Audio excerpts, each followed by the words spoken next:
In email, when you write email to someone, as you're writing your email, those email details are stored in draft.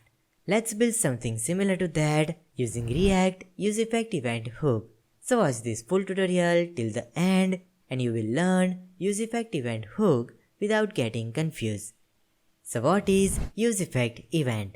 useEffectEvent is a way to use live data, or we can say current state data, inside a useEffect without making that effect rerun every time that data changes.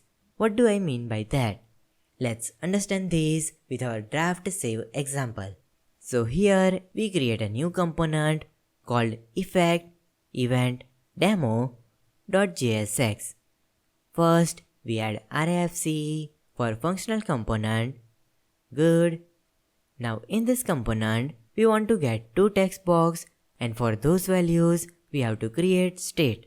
So use state and give it a name, subject, set subject, default value to empty string, and same as this, we create another use state and give it a name, body, and set body and default value to empty string. Now in the JSX div, we add form tag and inside it paragraph, subject, input tag with text, and after that paragraph tag, body, and here we add text area for big text box. Now when user types, we want to put this text box value in our state. So for input, we add onChange event, curly brackets, event, arrow function, and simply call a set subject and pass here e.target.value. Now we copy this onChange event and paste it for the text area.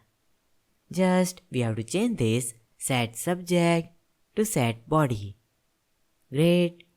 Save this file and let's add this component in our app component. So first of all, here I comment out these both APIs and its promise we don't need them, and also comment out these components, and then we add here our component effect event demo. Save the changes and take a look. See, here we get the subject and body tags like email. Now after every 10 seconds, we want to store the current text of subject and body in the draft. For simplicity, we just console them because in real world, we can store them in the database also. So here our task is, in every 10 seconds, we want to console the subject and body of this email. You can say it is very simple. In our component, we simply add useEffect. First, we add callback function, and at second parameter, we add dependency array. Now for run something on every 10 seconds, we need set interval. Here, we also pass the callback function first, and then we add the milliseconds for interval, which is 10,000 milliseconds. Now in this interval, we simply write code for saving draft. For now, we simply console.log draft saved, and then we print subject and body. In the real world, we can call here API for saving draft in the database or anything else we want to do. But for now, we don't want that complexity. Let's see we get this log every 10 seconds or not. Save the changes and take a look. I write here subject and something in the body, and see, here we don't get subject and body in the log.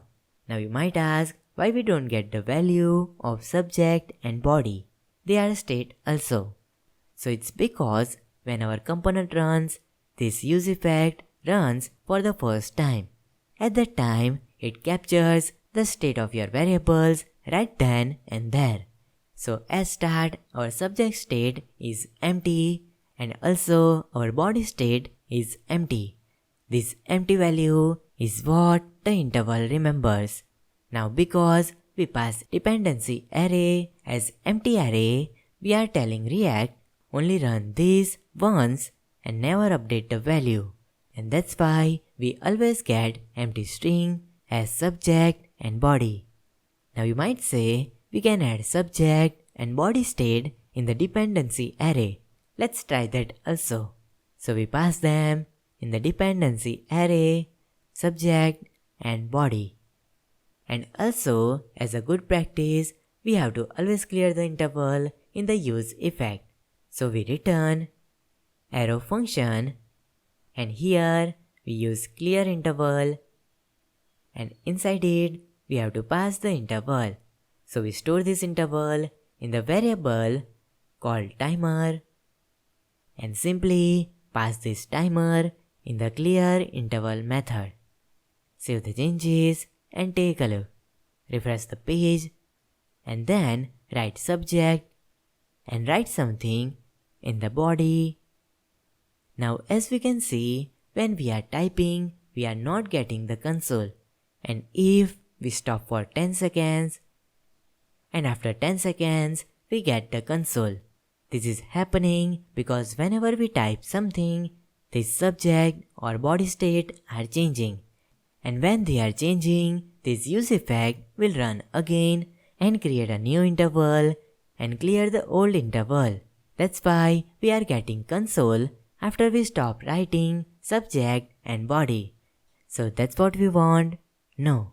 We want when we are typing anything, in every 10 seconds, we want to store everything we write, not after we write the whole thing.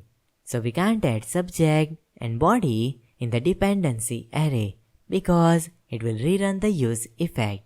And if we remove them from the dependency array, then we are not getting the value. This is the issue. We need something which can give us the value of real-time subject and body in the useEffect, but still we don't need to add them in the dependency array. And that's the exactly useEffectEvent does. Let me show you that. So before this useEffect, we had useEffectEvent. Here we pass callback function. Now inside this function, we write our logic for saving the draft. For now, we just want to console.log draft saved and add here subject and body. Now in the interval, we want to run this useEffectEvent logic. So we store this in variable called saveDraft. This saveDraft is this callback function because useEffectEvent return this function. Now at the place of console.log, we simply call saveDraft function. Save the changes and let's see we are getting our result or not. Refresh the page and I start writing the subject and then I write the body, and when 10 seconds are gone, we get our draft saved with the real-time state value. So if we continue to write, then still after 10 seconds we get the updated value. And if we stop, then we definitely getting the real value. So it is working for both cases, and that's how exactly we want, right? So when we wrap the function with the useEffectEvent, then whatever state variables we use inside that, React will get its current value. And as we are not using the state variables in the dependency array, our useEffect will not run again and again. Simple as that. Also, we have to always call that function which we wrapped with useEffectEvent, we have to always call it inside the useEffect. If we call it outside, then we get error. So to quickly recap, useEffectEvent is a way to use live or current state data inside a useEffect without making that effect rerun every time that data changes. Simple as that. Also, if you want to know another important update of React 19 Use API which can reduce the loading time for API data, then you can watch this full in-depth tutorial. See you.